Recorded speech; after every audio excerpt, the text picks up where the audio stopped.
Okay, so we were talking about capacitors, and we saw that any device that can store charge is a capacitor. And for any type of capacitor, be it a normal sphere or a parallel plate capacitor, or any two conductors kept near each other, the ratio of charge to the potential or potential difference will always remain constant. It's called C, the capacitance. So Q by V is C. So Q is equal to CV. Now, as someone told me, sir, if we increase charge, will the capacitance also increase? The answer is no. On increasing charge, the only potential difference will increase. C does not change. So C will always remain constant irrespective of Q or V.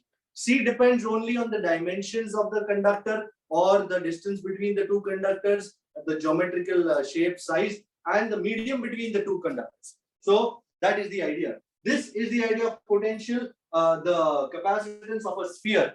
You know, the potential on the surface of the sphere, V is kq by r. As a result, Q by V is R by K. And we know capacitance C is Q by V, which is R by K. K की जगह 1 by 4 pi epsilon 0. ये चढ़ गया ऊपर. So capacitance of a sphere of radius R is given as C is 4 pi epsilon 0 R. All right. So this is the idea of capacitance of a sphere. Now let's go to the idea कि दो conductor क्यों चाहिए? दो conductor होने से क्या हम ज्यादा चार्ज स्टोर कर पाएंगे? The answer is yes.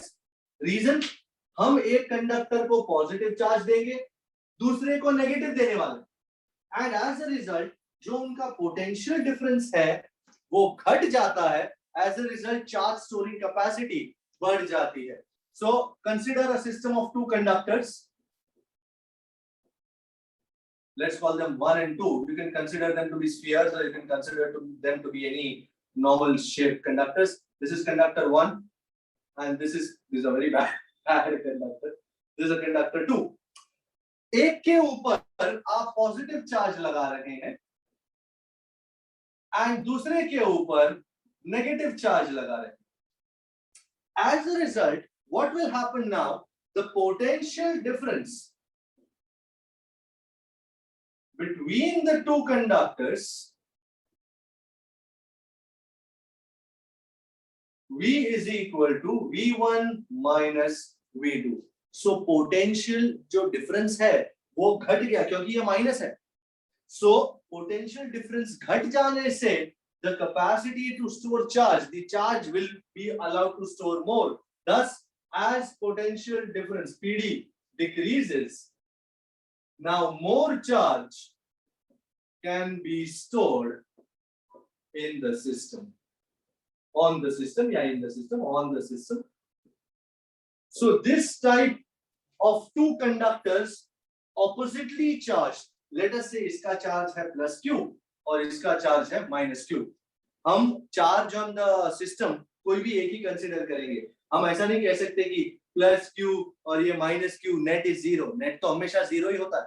हमेशा याद रखना, net charge on the system is plus Q minus Q, which is zero. But charge on the capacitor is the charge on any one of the plates, charge on any plate. The magnitude of charge on any plate, which is Q. इसमें भी Q है, इसमें भी Q है, बस ये positive है, ये negative है. So such a system of two conductors kept close to each other but separated by a certain finite distance is called a capacitor. More commonly, this is called a parallel plate capacitor. So a system of two conductors kept close to each other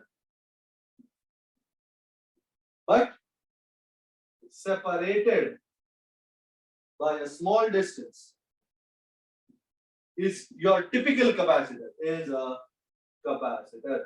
And the most common, अब इसमें भी Q by V is C और Q is equal to CV. ये Q is equal to CV her type के capacitor में workout करता है. So you need to keep this in mind. Q is equal to CV, and as a result, अब इस idea को लेके we are going on to the most important type of a capacitor, the only one that we have in course, which is called a parallel plate capacitor. हम इसको PPC कहते हैं, PPC, parallel plate capacitor. दो plates जिनका area है A and which are separated by a distance d. So this is a parallel plate capacitor. मैं आने वाले टाइम्स के लिए इसको PPC नाम दूंगा. So you can see these are two plates, and they are connected by a battery or something like that. इसको इस पे चार्ज डेवलप करने के लिए इसको एक्सटर्नल बैटरी वगैरह के साथ कनेक्ट करना पड़ेगा. गंदी प्लेट हमारी. दोनों के बीच का डिस्टेंस d, एक पे चार्ज पॉजिटिव, एक पे charge negative. And because this is a plate, this is not a wire, this is a plate like this. Okay, this is one plate, this is the other plate. इस plate पे positive charge है, इस plate पे negative charge है. As a result, इस पे surface charge density हो जाती है प्लस सिग्मा, इस पे चार्ज सरफेस चार्ज डेंसिटी हो जाती है minus sigma. Now everybody who is sitting here knows कि इधर पॉजिटिव और इधर नेगेटिव आने से इस रीजन में एक इलेक्ट्रिक फील्ड डेवलप होता है, and electric field is always from positive to negative. So you can see this is the electric field between the two plates. Let's call it E0. Now, the electric field between two oppositely charged plates. Oppositely charged plates. E0, you can call it sigma by epsilon 0. Sir, कहाँ से आया? भाई single plate का sigma bye 2 epsilon 0, इसका minus sigma bye 2 epsilon 0. इसके बाहर के regions में ये इलेक्ट्रिक फील्ड 0 हो जाता है, पर बीच के रीजन में वो ऐड हो जाता है. So electric field is E1 plus E2 which is sigma bye 2 epsilon 0 plus, sorry क्योंकि ऑपोजिट है, minus sigma bye 2 epsilon 0 which is 2 sigma bye 2 epsilon 0 which is sigma by epsilon 0. So sigma by epsilon 0 is the electric field, and sigma is surface charge density. ये सब concept बहुत जरूरी है जब भी आप MCQ या numerical solve करते हैं. This is charge upon area Q by A. As a result, EO is Q by A epsilon 0. Now, ये तो हो गया electric field. Now the potential difference PD between the two plates. I'm sure everybody knows PD is ED. PD, potential difference, is electric field into the distance between the 2 points जिसके बीच में potential difference find कर रहे हैं. EO ये रहा. So this is QD by A epsilon 0. जैसे हमने वो sphere वाले में किया था Q by V, इधर भी V को नीचे उतारूंगा. So Q by V is epsilon 0 A by D, ऊपर चल जाएगा. And now capacitance, one of my favorite equations of the PPC. I think you already know C is equal to Q by V. Q by V तो ये रहा. So मेरा answer आ चुका है capacitance of a parallel plate capacitor का. C is epsilon 0 A by D. Very lovely equation where A is the area of the plates, D is the distance between the two plates. I hope you are understanding this. Fair enough? Is this clear? कोई दिक्कत? Yes, sir. So A is the area of the plates. याद रखें, अगर plates rectangular है तो area will be length into breadth. अगर plate circular है तो area will be pi r square. Okay? तो इस तरह आप देख लीजिएगा कि क्या है, क्या सीन है इसका. And D is the distance between the plates. So this is the idea of a parallel plate capacitor. हमको इसके साथ ही डील करना है. So important चीजें ये है, ये फिर ये and finally C is equal to Q by V. तो जब भी ऐसा कोई न्यूमेरिकल आए तो इन इक्वेशंस के साथ ही हम आगे बढ़ने वाले हैं. I'm taking this off now. And now I'm going to series and parallel connection of capacitors. जिस आइडिया पे मेजॉरिटी सम्स पूछे जाते हैं वो या तो सीरीज पैरेलल का सीन होता है या तो एनर्जी का सीन होता है. कैपेसिटर्स में तीसरे टाइप का सम है वो डाइलेक्ट्रिक्स का है, बट दैट लेटर. सबसे पहले सीरीज और पैरेलल कनेक्शंस को देख लेते हैं. लोग इसमें अक्सर थोड़े से कंफ्यूज रहते हैं कि भाई सीरीज कनेक्शन में क्या होगा, पैरेलल कनेक्शन में क्या होगा. So this is series. मैं जब भी सीरीज सिखाता हूं तो एक ही चीज मैं बच्चों को बताता हूं कि the most important idea is, suppose these are three capacitors C1, C2 and C3. You are seeing that C1, ये हर कैपेसिटर के दो हाथ हैं. C1 का ये एक हाथ C2 के इस एक हाथ के साथ कनेक्टेड है, वो भी प्योर. कनेक्शन प्योर हो दो हाथों के बीच में तो वो सीरीज माना जाएगा. सिमिलरली C2 का ये एक हाथ C3 के ये एक हाथ के साथ कनेक्टेड है. सिर्फ एक हाथ कॉमन होना चाहिए जेंटलमैन. दूसरा हाथ किसी और के साथ हो सकता है, ये इसका दूसरा हाथ किसी और के साथ हो सकता है. इन दोनों के बीच में अगर एक हाथ कॉमन है और वो भी प्योर, प्योर का मतलब है यहां से कुछ और नहीं आना चाहिए. नहीं, अगर ये ऐसा कुछ निकला तो ये सीरीज नहीं होगा. ओके, सीरीज के लिए एक ही हाथ कॉमन चाहिए, वो भी pure. You understand the idea of pure? बीच में कुछ और नहीं आना चाहिए, किसी और का कोई हाथ नहीं आना चाहिए. So you can see C1 is in series with C2 and C2 is in series with C3. तो अब इसमें क्या होगा सर, ध्यान से देखें. Understand this.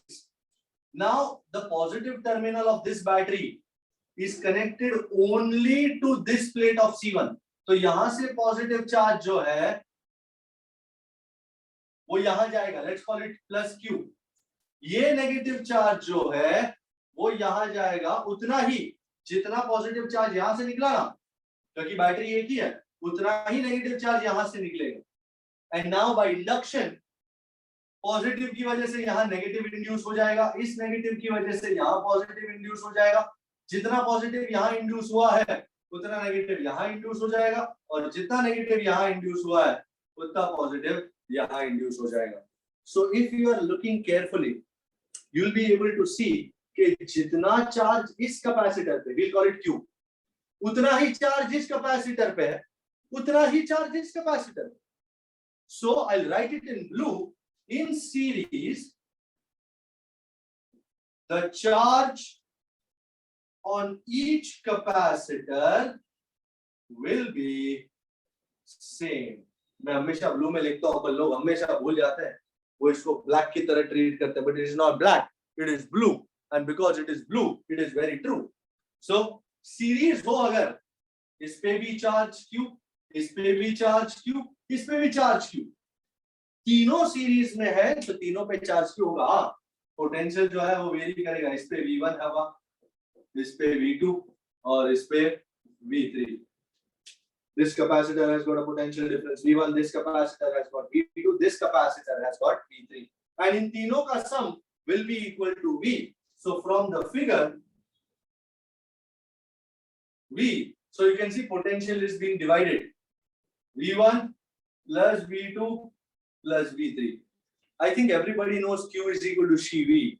So V is equal to Q by C. How much will be V1? Q by C1. V2 Q by C2. V3 Q by C3. Q को common ले लिया. So Q comes out 1 by C1 plus 1 by C2 plus 1 by C3.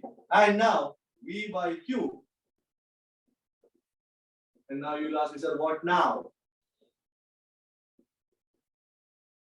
भाई सबसे important बात है, अगर हमको equivalent find करना है, इक्विवेलेंट का मतलब है इन तीनों कैपेसिटर की जगह मैंने सिर्फ एक कैपेसिटर कनेक्ट किया होता, CS, सेम बैटरी, और उतना ही चार्ज इस पे देता है प्लस, तो इस कैपेसिटर की वैल्यू कितनी होगी? Same amount of charge I want to put on this. तो from this figure if equivalent capacitance is CS, then do you agree Q is equal to CS into V, and as a result we need V by Q. So V by Q is 1 by CS, and I think this is the time now to compare 2 and 3. So comparing 2 and 3, क्या मिलेगा हमको? 1/CS is 1/C1 plus 1/C2 plus 1/C3. Are you looking at this? 1/CS is 1/C1 plus 1/C2 plus 1/C3. And अगर आपके n capacitors हैं, for n capacitors in series,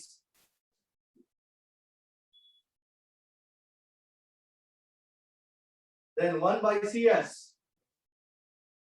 is 1/C1 plus 1/C2 plus plus 1/Cn. Beautiful idea. So इस पूरे idea में दो चीजें बहुत जरूरी. पहला, सीरीज में the charge on each capacitor, the magnitude of charge on any plate will remain constant. इसमें भी Q, इसमें भी Q, इसमें भी Q. Potential difference will divide. And finally, the equivalent capacitance 1/CS will be 1/C1 plus 1/C2 plus 1/C3. Is this absolutely clear, gentlemen? Any problem so far? Sir. Yeah. Sir ये तो चलो समझ में आ गया, पर लोचा का होता है कि जब सब में ना ऐसे कोई अजीबोगरीब कोई सर्किट दियो ना तो पता नहीं चलता कि कौन सा सीरीज में कौन सा कोई सर्किट अजीबोगरीब नहीं होती. हर सर्किट में कोई ना कोई तरीका होता है उसको सॉल्व करने का. एंड एज अ रिजल्ट आपके माइंड में चेकलिस्ट होना जरूरी है. जैसे मैंने आपको पहले ही कहा कि सीरीज आपको देखना है अगर, तो वो दो कैपेसिटर्स के बीच में एक ही हाथ होना चाहिए और वो भी pure.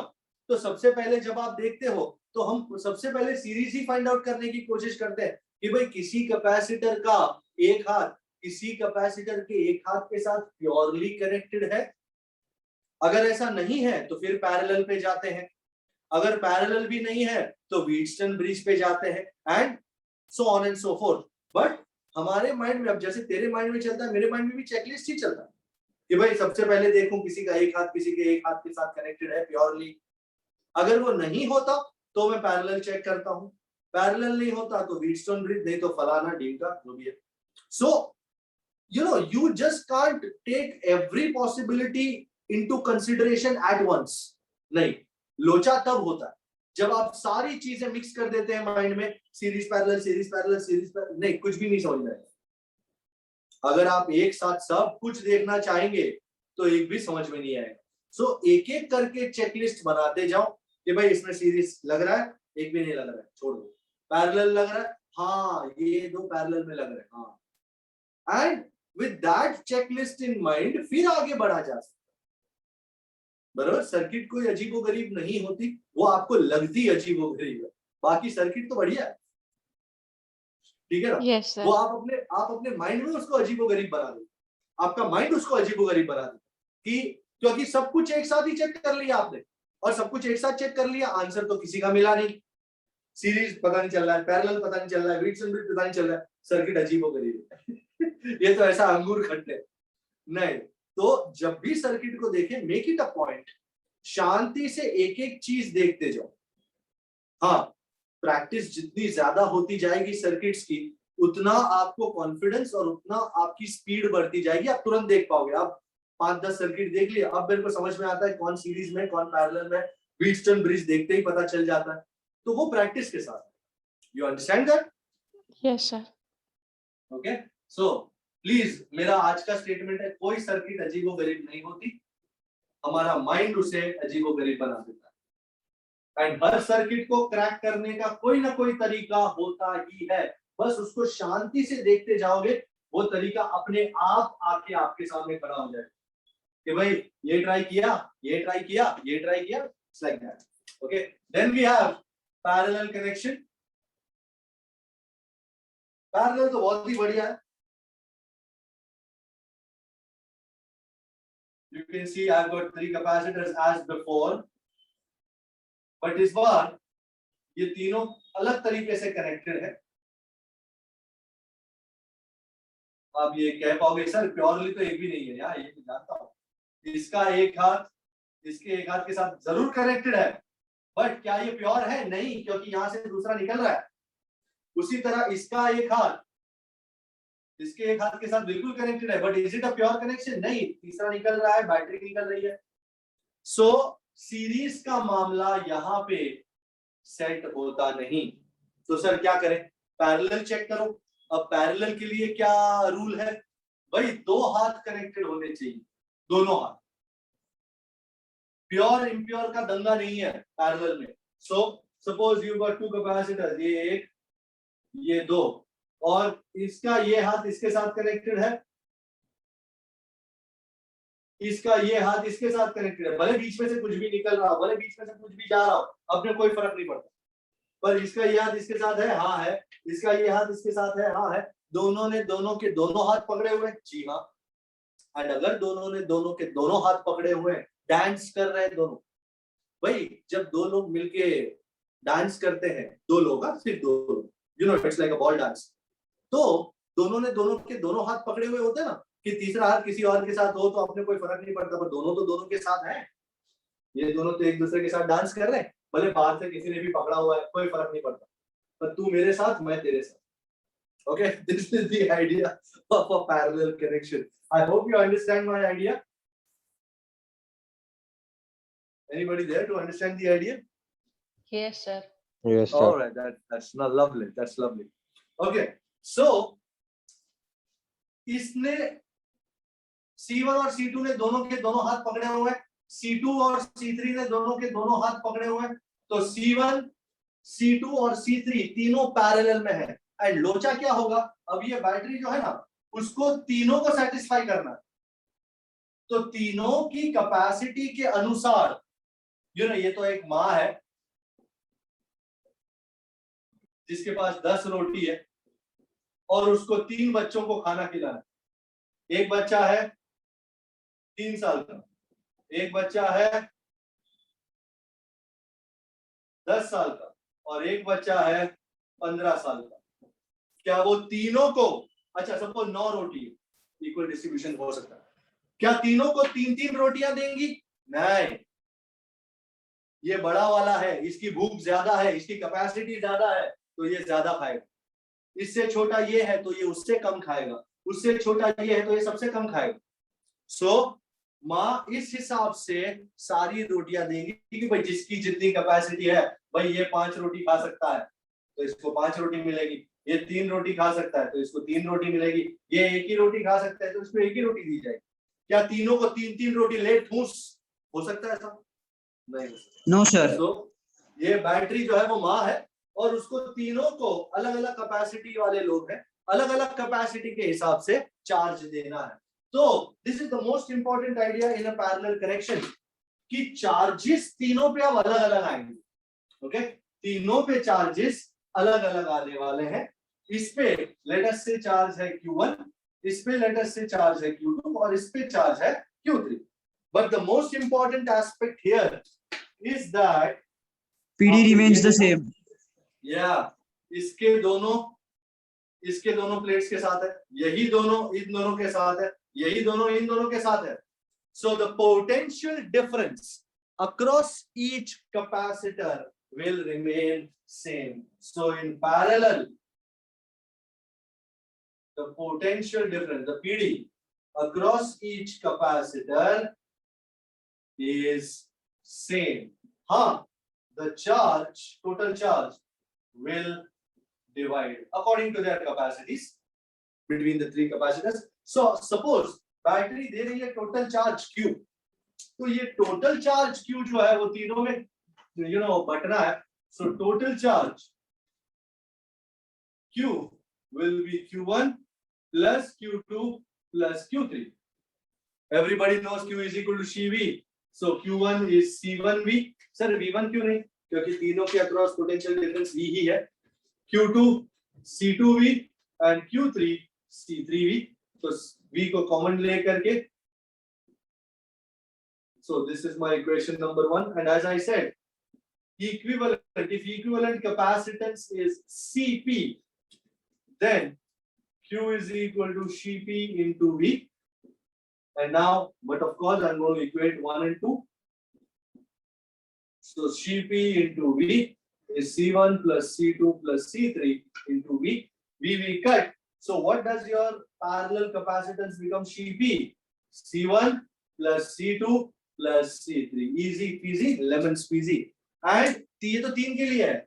For n capacitors in parallel, what does your equivalent capacitance become? Cp, C1 plus C2 plus ta plus Cn. Is this absolutely agreeable, gentlemen? It's important that you understand this. All right. I think meeting खत्म होने वाला है, वापस आ जाएंगे, but just a moment, we'll take some time. Parallel में तीनों के across PD same, charge different, and total capacitance Cp is C1 plus C2 plus C3. याद रखिएगा. All right. Let's meet again. Right. So मैं capacitor में से एक illustration ले रहा हूँ, बहुत बढ़िया illustration है. You can see it is an illustration 2.9. Illustration 2.9. जिसमें सीरीज पैरेलल का बहुत ही बढ़िया आइडिया लिया हुआ है. I got 4 capacitors. अच्छा, each capacitor C1, C2, C3, C4 सब 10 microfarad के हैं, and they are connected to a 500 volt source, and blah blah blah. Determine equivalent capacitance and charge on each capacitor, and this is something like this. ये एक, ये दो, ये तीन, ये गंदी plate. And this is the बटरिया. कितना बटरिया? 500 volt. मैं इस पर रखता हूँ. ये C1 है, ये C2 है, ये C3 है, और ये C4 है. So based on this, हमको दो चीजें चाहिए. पहला A, equivalent capacitance, और दूसरा the charge on 1, 2, 3 and 4. Q1, Q2, Q3 and Q4. ये सम आपके सीरीज पैरेलल का ज्ञान साफ करने आया, पॉलिश करने आया. सर्किट देखा पहले ही, क्या नोटिस किए? मैं C1 और C2 के बीच का रिश्ता क्या है वो देखने की कोशिश कर रहा हूं. कैन यू सी C1 की ये प्लेट कहीं यहाँ पे है, इसके साथ भी है, इसके साथ भी है, उसको छोड़ दो. C1 का ये एक हाथ C2 के इस एक हाथ के साथ क्या प्योरली कनेक्टेड है? Can you see this? Yes, उसी sir. तरह C2 का ये एक हाथ C3 के इस एक हाथ के साथ क्या प्योरली कनेक्टेड है? हाँ, हम ये देख रहे हैं. C1 का ये हाथ काफियों के साथ है, C3 का ये हाथ काफियों के साथ है, तो उसके बारे में सोचना छोड़ दो. पर क्या ये C1 और C2 सीरीज में है? यस. C2 और C3 सीरीज में है? यस. कुछ लोग आर्ग्यू करेंगे कि सर C3 का ये एक हाथ C4 के इस एक हाथ के साथ भी तो कांटेक्ट में है. बिल्कुल है, but can you see this is not a pure connection, क्योंकि यहां से बैटरी का वायर निकल रहा है. उसी तरह C1 का ये एक हाथ C4 के इस एक हाथ के साथ कांटेक्ट में है, नो डाउट, बट बैटरी का ये एक हाथ निकलने से ये प्योर कनेक्शन नहीं होता. सो आप यहाँ पे अटक गए. आपका पहला स्टेप यहाँ संपन्न होगा. C1 in series with C2, C2 in series with C3. So आपका first step, C1, C2 and C3 are in series, and इन तीनों की सीरीज का equivalent 1 by C dash is 1 by C1 plus 1 by C2 plus 1 by C3, as easy as it is. So this is 1 by 10 plus 1 by 10 plus 1 by 10, which is 3 by 10. So C dash is 10 by 3. Wow. And हमेशा मैं क्या करता हूँ पता है? एक step हो जाने के बाद तुरंत उसका इक्विवेलेंट डायग्राम बना देता हूँ. अब C1, C2, C3 सीरीज में होके C dash हो गए. ये हो गया तुम्हारा C dash. एंड अब वो C dash इसके साथ इस तरह लगा हुआ है C4 के साथ, एंड ये है बैटरी. आई थिंक इस डायग्राम को बनाने से मैटर एकदम क्लियर हो गया कि C dash का ये एक हाथ C4 के इस एक हाथ के साथ है, C dash का ये दूसरा हाथ C4 के दूसरे हाथ के साथ है. इसका मतलब दोनों ने दोनों के दोनों हाथ पकड़े हुए हैं. In short, C dash and C4 are in parallel. And दूसरा पैरेलल का आइडिया ये भी दिख रहा है कि ये दोनों के ऊपर पोटेंशियल डिफरेंस सेम है. So C dash and C4 in parallel, and because इसके आगे कुछ है ही नहीं तो मैं इस इक्विवेलेंट कैपेसिटेंस को C इक्विवेलेंट कहता हूँ. C dash plus C4, 10 by 3 plus 10, 10 3s are 30, 30 plus 10 40, 40 by 3. which I think will be 13.33 microfarad. Is this agreeable? Okay. So ये दोनों पैरेलल में आ गए, इक्विवेलेंट कैपेसिटेंस मिल गया, पहला काम खत्म हो. अब चार्जेस फाइंड करना है. Okay. Now let's come back to this point. Can you see C dash and C4 are in parallel across a 500 volt battery? अगर पैरेलल में है इसका मतलब पोटेंशियल डिफरेंस दोनों के अक्रॉस कितना है? सेम. 500 500 दोनों के अक्रॉस है. सो मैं इसे रीजन भी लिखूंगा. As C dash and C4 are in parallel, the PD across them is same, that is 500 volt. Wow, तो तुरंत चार्ज मिल जाएगा. जैसे Q4, क्योंकि चार्ज फाइंड करने के लिए दो ही चीजें चाहिए, पहला तो कैपेसिटेंस और दूसरा उसके अक्रॉस का पोटेंशियल डिफरेंस. तो Q इस CV के जरिए Q4 इस C4 into V. V है मेरे पास, C4 भी है. This is 10 micro into 500. So Q4 मिल जाता है 5 into 10 raised to minus 3 coulomb. And उसी तरह C dash के अक्रॉस भी पोटेंशियल मिल जाता है. And Q dash is C dash into V. C dash कितना है भाई? 10 by 3. So 10 by 3 micro into 500. 3 0 उड़ा दिए, 10 raised to minus 3 हो गया. 5 by 3. 5 by 3 is 1.67. बराबर? या 1.7 you can call it. Now you will say sir Q dash मिला, Q1 Q2 Q3 कहाँ मिला? अच्छा ध्यान से देखें, ये Q dash जो है वो C dash के अक्रॉस है. And what is C dash? Isn't it a series combo of C1 C2 and C3? And मैंने आपको बताया था कि सीरीज में the charge on each capacitor will remain same. So look at the statement. Q dash appears across C dash, which is series combo of C1, C2 and C3. Oh my God, मैं इसको उड़ा रहा हूँ नीचे वाले को. And series में मतलब charge on each is same. So charge on each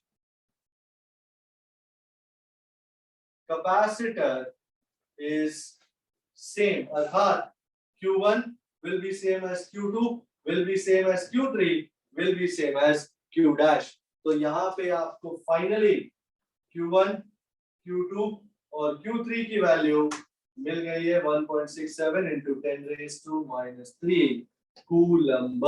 Is this agreeable? Absolutely. कोई doubt? No, sir. Any doubt so far?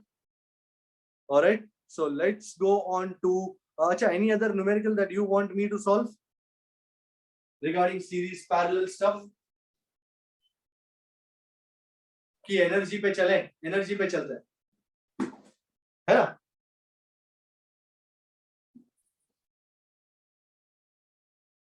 Energy of a capacitor पे चले चलते हैं, मजा आएगा बड़ा.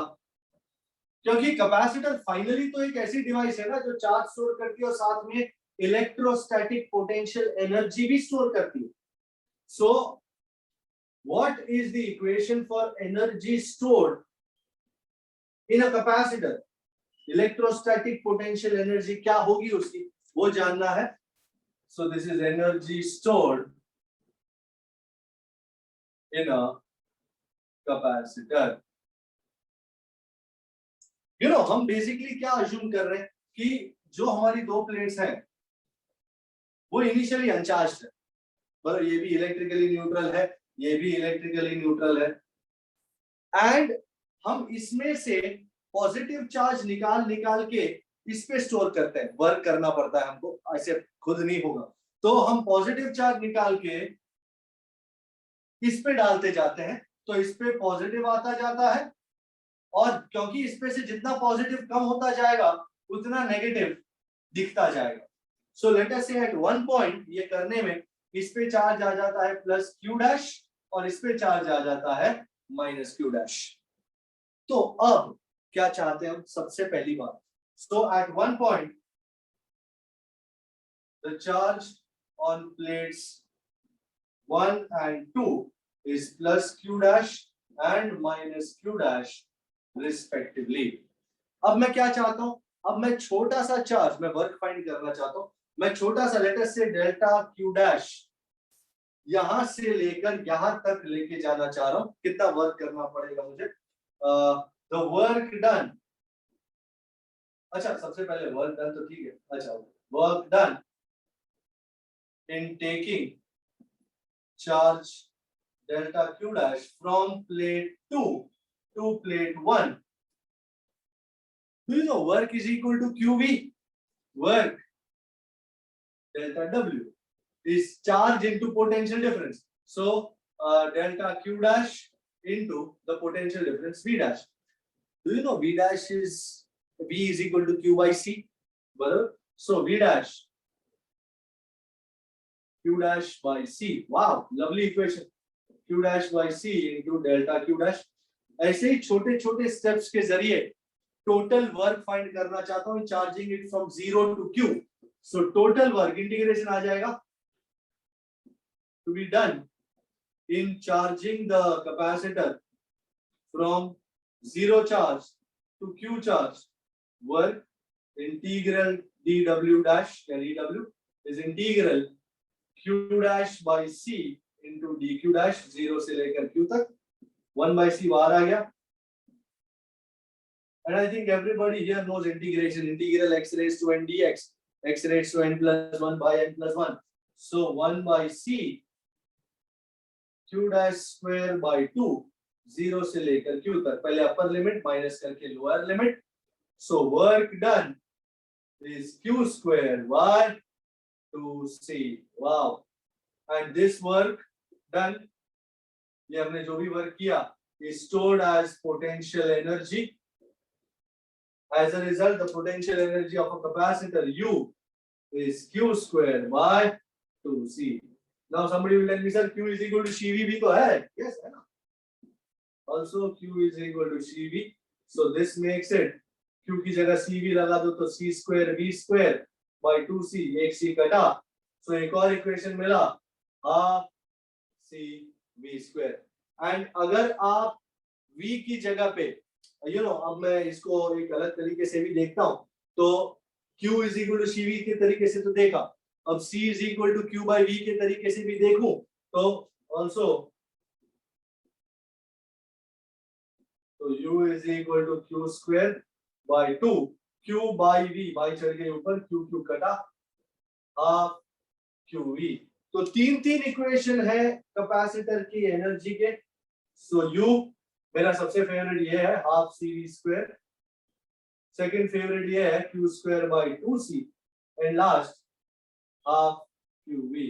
आपको जो अच्छा लगे वो यूज करना, पर हमेशा ये याद रखना जब भी बैटरी लगी हुई हो हाफ cv स्क्वायर यूज करना ज्यादा बेहतर होगा. And when battery is disco q square by 2c, क्योंकि बैटरी चली गई है तो q square by 2c use करना ज्यादा अच्छा रहता है. आप कोई भी यूज कर सकते हो, बात तो एक ही है, तीनों एक ही टाइप की इक्वेशन है.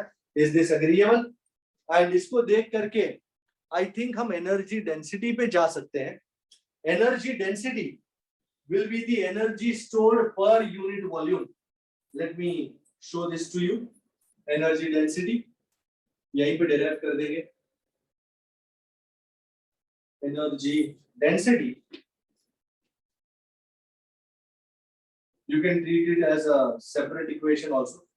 Energy density, we call it rho e, is the energy stored per unit volume, which is u over volume. And volume, let us say area of the plates is A and distance between both plates is D. Do you agree volume is AD? So U by AD. अब U ये रहा मेरे पास half CV square, मैं उसको use करूंगा. So rho E, अच्छा पहले energy का कुछ कर लेते हैं. U is half CV square, C की जगह epsilon 0 A by D into V square. So rho E 1 by AD तो मैं नीचे ले रहा हूं, अंदर एनर्जी डालूंगा half epsilon 0 A by D into V square. A cut, So what are we left with? Half epsilon 0 v square by d square. Can I write it as half epsilon 0 v by d the whole square? But I'm sure everybody knows v is equal to ed. So v by d is how much? E. So how much does the equation for energy density turn out to be? Rho E is half epsilon 0 E square. बहुत ही lovely equation है ये. And SI unit of energy density will be energy upon volume. Energy का क्या joule, volume का क्या meter cube. So SI unit of rho E is joule per meter cube. अब इसको use करके मैं करने जा रहा हूं numerical number. This is a very lovely numerical 2.11 numerical 11 जिसमें कहता है 600 picofarad capacitor charged via 200 volt supply. It is then disconnected from battery and connected to another uncharged 600 picofarad capacitor. How much electrostatic energy is lost? So let's get up the sum on the board. Let's do this. So 600 sir Sorry? જ્યારે બે અલગ અલગ capacitor અત્યારે charge distribution કઈ રીતે થાય એ પણ સમજાવજો sir. Okay, तो इस न्यूमेरिकल के बाद ये इक्वल कैपेसिटर्स हैं. उसके बाद अगर दो अनइक्वल कैपेसिटर्स होंगे तो किस तरह चार्ज डिवाइड होता है वो भी देख लेते हैं. वो एडिशनल में है ऑफ कोर्स. न्यूमेरिकल 12. सो पहले केस में C1 600 pico and voltage is 200 volt. उसके बाद C2 is 600 picofarad and charged. And फिर तक कितना एनर्जी लॉस्ट है वो फाइंड करना. Now this is a very lovely process. The first thing we will look at is the charging of C1. सबसे पहले C1 था और बैटरी थी, तो ये रहा आपका C1 और ये है battery. Now because you've connected a battery to C1, don't you agree सबसे पहले चार्ज स्टोर होगा C1 पे. तो charge on C1 we'll call it Q. C1 into V. C1 600 pico and voltage 200 volt. Now 2 and 2 4 minus 12 plus 4 is minus 8. So 12, I'll write it in blue. 12 into 10 raised to minus 8 coulomb. अब charge store होने के नाले नाले energy भी तो store हुई. तो कितनी एनर्जी स्टोर हुई? Energy stored in C1. Let me cut it short. U, we'll call it U, half C1 V square. इस पूरे प्रोसेस का एक शॉर्टकट भी है जो हम जेई में खास इस्तेमाल करते हैं, अभी नहीं करते. 200 का square. So what am I left with? Half into 6, ये minus 10 हो गया, into 4 into 10 raised to 4. Now 6 4s are 24 by 2 is 12 and minus 10 plus 4 is minus 6. So आपकी एनर्जी स्टोर हुई कितना बोला था मैंने? 12 into 10 raised to minus 6 joule. तो आपका पहला काम खत्म हुआ जिसमें आपने चार्ज कितना है C1 पे वो फाइंड किया, एनर्जी कितनी स्टोर हुई वो फाइंड किया. अब हो गई battery disco. Now battery is disco मतलब disconnected and uncharged C2 is connected. देखें जरा क्या आलम निकल आता है. ये C1 कितना है? 600 पिको, ये चार्ज है भाई. एंड ये है C2 कितना? 600, ये अनचार्ज. अब क्योंकि दोनों की कैपेसिटी सेम है, अब ये माँ जैसा, वो माँ याद है आपको? माँ 10 रोटियां एंड उसको 2 बच्चे को खिलाने का है एंड दोनों ही सेम उम्र के हैं, दोनों ही 15-15 साल के हैं. Don't you agree? दोनों की कैपेसिटी सेम होगी एंड एज अ रिजल्ट दोनों को इक्वल अमाउंट ऑफ रोटियां मिलेंगी. You understand the roti syndrome? I think रोटी से काफी अच्छी तरह समझ में आता है. आता है कि नहीं आता? Yes sir. Very well.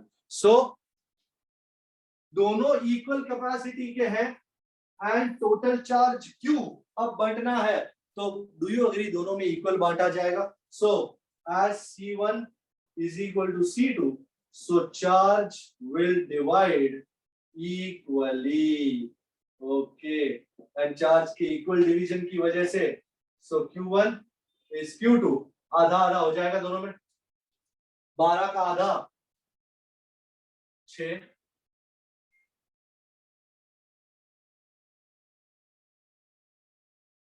And अब एनर्जी फाइंड करना आसान हो गया. Energy now on each capacitor, we'll call it U1 dash is Q1 square by 2 C1 and U2 dash will be Q2 square by 2 C2. Both will be same. It is same as U2 dash also because we're seeing here Q कितना है 6 into 10 raised to minus 8 का square over 2 into 600 pico. So 6 6 are 36 by 12, that's 3. So U1 dash is U2 dash is 3 into 10 raised to minus 6 joule. ये तो हर एक पे है, तो total final energy U dash U1 dash plus U2 dash 3 plus 3 6, and as a result initial energy 12 into 10 raised to minus 6, final energy 6. So energy lost 6 into 10 raised to minus 6 joule is U minus U dash 12 minus 6 is 6 into 10 raised to minus 6 joule. So this was the beautiful process जिसमें दोनों capacitors की capacity same है. अगर दोनों की कैपेसिटियां अलग अलग होती, well this is like a numerical number, let me tell you. मैं आपको बता दूं numerical number कौन सा है. ये 27 नंबर का 4 micro capacitor charged by 200 volt. It is then disconnected from supply, connected to another uncharged 2 micro capacitor. How much energy is lost in the form of heat and radiation? 4 micro और 200, तो वो सम देख लेते हैं. कितना number था? 27. Same mission template, बस यहाँ पे फर्क आ जाएगा क्योंकि दोनों की कैपेसिटियां अलग अलग हैं, तो दोनों में इक्वल नहीं बटेगा. चार्ज डिवीजन का फॉर्मूला लगेगा, एंड चार्ज डिवीजन का फॉर्मूला इज नथिंग बट दोनों पैरेलल में होने से दोनों पे पीडी सेम रहेगा, एंड उस हिसाब से चार्ज डिवीजन का फॉर्मूला बनेगा और यूज भी होगा. सो numerical 27, C1 is 4 micro, same mission template, V is 200 volt, C2 is 2 micro, and they want you to find energy lost. So सबसे पहला step, charging of C1. So ये आपका C1 है, it's being charged with this battery. सबसे पहले कितना charge हो रहा है? Charge on C1. प्रोसेस को बढ़िया रखने से अच्छा होता है. 4 माइक्रो, मैं माइक्रो को माइक्रो ही रख रहा हूं, 200. सो 4 2s are 8, 8 into 10 raised to minus 4 coulomb. And energy on C1 U is half C1 V square, and so what you get is energy half C1 कितना है? 4 माइक्रो into B का square. भाई 2 का square 4, 4 4s are 16, 16 by 2 is 8. So 8 minus 6 plus 4 minus 2. So 8 into 10 raised to minus 2 joule is the value of energy stored. Now capacitor is disco. Battery is disco. And uncharged C2 is connected. भाई ध्यान से, C1 charge हो चुका है, इस पे charge है Q और C1 की वैल्यू है 4, एंड C2 अनचार्ज है. बट जैसा हमने लास्ट टाइम देखा था, अगर दोनों की कैपेसिटी सेम होती तो ये चार्ज आधा आधा बढ़ जाता, पर दोनों की कैपेसिटी अलग होने से ये चार्ज इक्वली नहीं बटेगा, एंड चार्ज डिवीजन का फॉर्मूला यूज होगा, जिसकी आइडिया होती है कि दोनों पैरेलल में हैं, तो as C1 not equal to C2, charge does not divide equally. तो क्या है वो charge division formula? Q1 is QC1 over C1 plus C2 and Q2 is QC2 over C1 plus C2. Q कितना है? 8 into 10 raised to minus 4. C1 कितना? 4 over 2 plus 4. मैंने micro cancel कर दिया. So 8 into 4 over 6. Now ये 6 है. This is 2 by 3 and 2 8s are 16. So 16 by 3. Am I correct? Total charge 8 ही है. 8 into 10 raised to minus 4 into 4 by 6. 2, 3. So 16 by 3. 5.33. नहीं 16 by 3 रखना, and में डाल देंगे उसको. Okay sir. एंड Q2 जो है, अब तुमको Q2 QC2 और C1 plus C2 करना है तो वो भी कर सकते हो, या फिर Q2 is Q minus Q1. तो 8 minus 16 by 3 into 10 raised to minus 4. 8 3s are 24. 24 minus 16 is 8. So Q2 is 8 by 3 into 10 raised to minus 4. और ये मिल जाने से अब एनर्जी ढूंढना आसान हो गया. Energy now U1 dash is Q1 square by 2C1. So Q1 square 16 by 3 into 10 raised to minus 4 का square. C1 4 into 10 raised to minus 6. If you are using your calci, so 16 का square 256 divided by 9. 9 into 8. 9 8s are 72. So 256 by 72 कितना होता है? 3 point something आ रहा होगा answer. Anybody? Yes sir. 5.